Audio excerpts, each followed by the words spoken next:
इस वीडियो में हम लोग स्कैंडिनेवियन इन्फ्लुएंस को लेकर के डिटेल में डिस्कस करेंगे। स्कैंडिनेवियन एक ऐसा लैंग्वेज था जिसने ओल्ड इंग्लिश के ऊपर काफ़ी ज़्यादा प्रभाव उसने रखे गया है। उसमें से ढेर सारा लोन वर्ड्स ओल्ड इंग्लिश में जुड़ा था, जिसके वजह से ना ही सिर्फ ओल्ड इंग्लिश में वोकेबुलरी बढ़ा था, बल्कि उसका ग्रामर, टेंस और उसका कलोकियल अप्रोच में भी बदलाव आया था।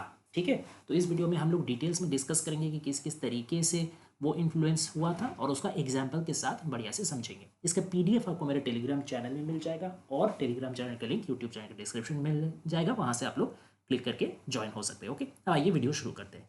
सबसे पहले समझ लेते हैं स्कैंडिनेवियन शब्द का अर्थ क्या है। स्कैंडिनेवियन मतलब मॉडर्न आजकल का दुनिया का 3 देश को समझाता है। एक है डेनमार्क, एक है नॉर्वे, एक है स्वीडन।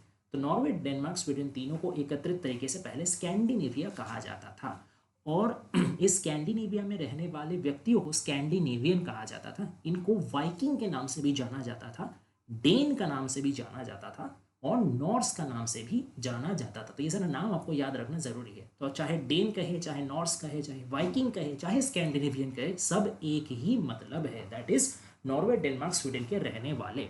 अब 8th सेंचुरी से लेकर 11th सेंचुरी तक वाइकिंग एज का नाम से जाना जाता है। उस दौरान एंग्लो सैक्सन्स का राज था इंग्लैंड में, देखिए ओल्ड जर्मनिक ट्राइब।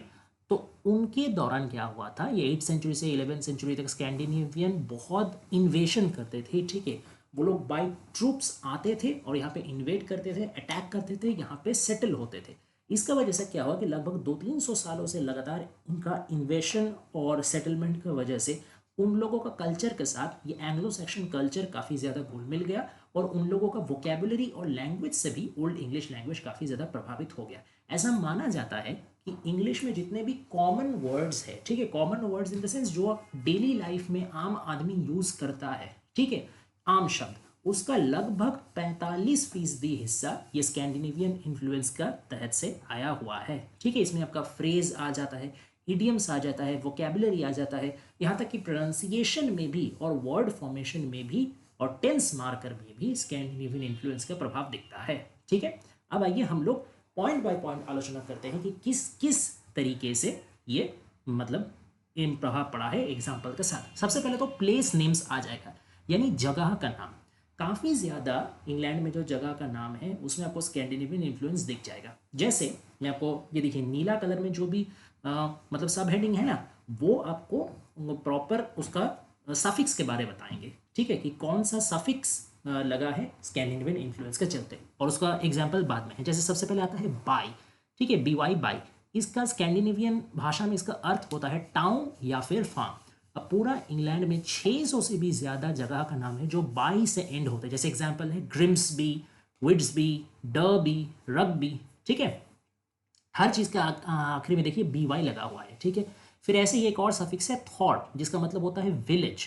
ठीक है, तो ऐसे कुछ जगहों का नाम है एलथॉर्प, बिशपथॉर्प, लिनथॉर्प। ठीक है, वैसे ही एक और नाम है थ्वेट सफिक्स। इसका मतलब होता है आइसोलेटेड पीस ऑफ लैंड, यानी एक अलग बिछड़ा हुआ जमीन का टुकड़ा या हिस्सा।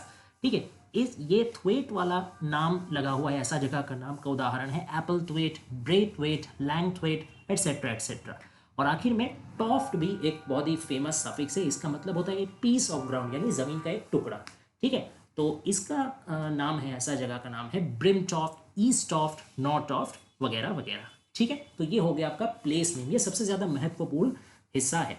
इसके बाद एक दूसरा पहलू आता है मीनिंग चेंज, यानी कि स्कैंडिनेवियन इन्फ्लुएंस आने से पहले एंग्लो सेक्शन जब अपने लैंग्वेज यूज़ करते थे तब कुछ कुछ वर्ड का मतलब अलग था, और स्कैंडिनेवियन इन्फ्लुएंस आने के बाद वही शब्द का अर्थ बदल गया। इसका 2 सबसे महत्वपूर्ण उदाहरण है। एक है ब्रेड, एंड स्कैंडिनेवियन इन्फ्लुएंस का पहले या स्कैंडिनेवियन इन्वेशन का पहले ब्रेड का मतलब होता था टुकड़ा, फ्रैगमेंट। लेकिन स्कैंडिनेवियन का आने के बाद इसका मतलब होने लगा फूड, खाना, जैसे कि हम लोग जानते हैं ब्रेड पावरोटी होता है। ठीक है, वैसे ही एक और शब्द है ड्रीम। पहले ड्रीम का मतलब होता था आनंद, जॉय। ठीक है, लेकिन स्कैंडिनेवियन इन्फ्लुएंस आने के बाद इसी शब्द का अर्थ चेंज होकर के मॉडर्न डे में हम लोग ड्रीम मतलब जो समझते हैं सपना, जो रात में देखा जाता है, वो हो गया।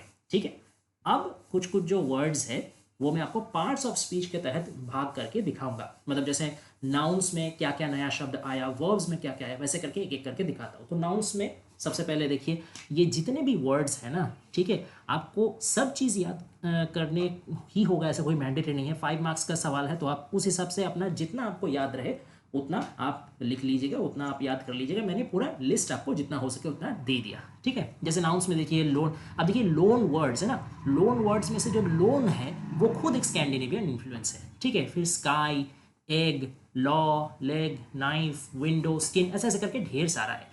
तो आप समझ ही सकते हैं, उदाहरण देख के समझ सकते हैं, ये सब काफ़ी कॉमन वर्ड है, ठीक है, डे टू डे लाइफ में यूज़ करने वाला वर्ड है, ठीक है ना।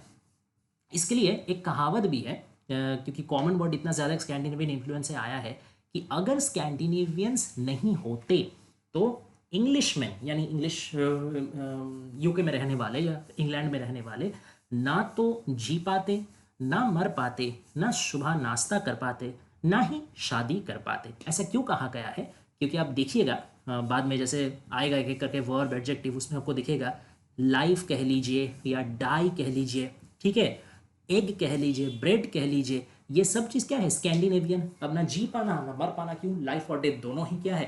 स्कैंडिनेवियन इन्फ्लुएंस है। फिर आपका जो एग और ब्रेड है दोनों ही स्कैंडिनेवियन है, तो एग और ब्रेड मिला के तो इंग्लिश का ब्रेकफास्ट होता है।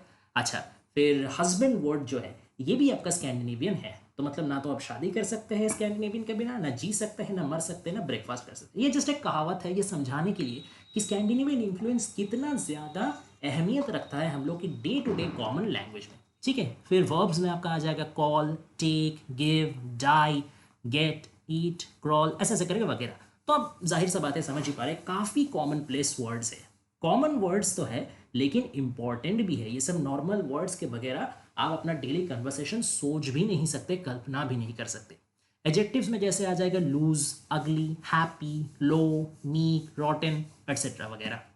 प्रोनाउंस में आ जाएगा, हाँ प्रोनाउंस यहाँ पे इंपॉर्टेंट इसलिए है क्योंकि स्कैंडिनेवियन इन्फ्लुएंस आने से पहले जो ओल्ड इंग्लिश या एंग्लो सेक्शन था ना, वो लोग हाई, हिया, हिम इस तरीके के प्रोनाउंस यूज़ करते थे, ठीक है, और प्लूरल फॉर्म का अलग से कोई डिस्टिंक्शन नहीं था। लेकिन स्कैंडिनेवियन इन्फ्लुएंस आने के बाद वो लोग दे, देर, देम इस तरीके का प्रोनाउन प्लूरल फॉर्म में यूज़ करना सीखे, तो ये भी एक बहुत इंपॉर्टेंट एक इम्पैक्ट है। फिर प्रीपोजिशन जैसे from, till, over, under, to, ये सब भी उनका ही मतलब कंट्रीब्यूशन है। टिल वर्ड को अगर मैं अलग से पकड़ूं तो ये स्कैंडिनेवियन के आने से पहले ओल्ड इंग्लिश में टिल वर्ड का प्रयोग बहुत कम होता था, ये लगभग ऑब्सोलेट हो गया था। लेकिन स्कैंडिनेवियन इन्फ्लुएंस आने के बाद ये लगभग विलुप्त प्राय वर्ड को ही दोबारा मतलब पॉपुलर कर दिया गया और ये फिर कॉमन कन्वर्सेशन का एक हिस्सा बन गया। तो यहाँ पे आप एक रिवाइविंग इम्पैक्ट भी इसका समझ सकते हैं। कंजंक्शन में जैसे आ जाएगा दो, बोथ, इस तरीके का। एडवर्ब्स में आ जाएगा आई, इल, ये सब। तो जाहिर सा बात है, आप पूरा स्कैंडिनेवियन इन्फ्लुएंस से अगर एक वर्ड में आप बोलना चाहे तो आप डेली लाइफ वर्ड्स कह सकते हैं या कॉमन वोकेबलरी कह सकते हैं, जो है तो काफ़ी साधारण लेकिन जिसके बिना आपका ज़िंदगी व्यतीत होना मुश्किल है, ठीक है। तो यहीं था स्कैंडिनेवियन इन्फ्लुएंस, आशा करते हैं आपको समझ में आया होगा। अगर वीडियो पसंद आए तो लाइक, सब्सक्राइब और शेयर कर दीजिए, और नेक्स्ट कोई भी आपको वीडियो चाहिए हो तो उसका किस विषय में चाहिए वो कमेंट डाउन कर दीजिएगा। पोएम, नॉवेल, ड्रामा, लिटरेचर, कोई भी विषय में हो हम लोग उसमें जल्दी से जल्दी वीडियो बना देंगे। Thanks for watching guys, please take care.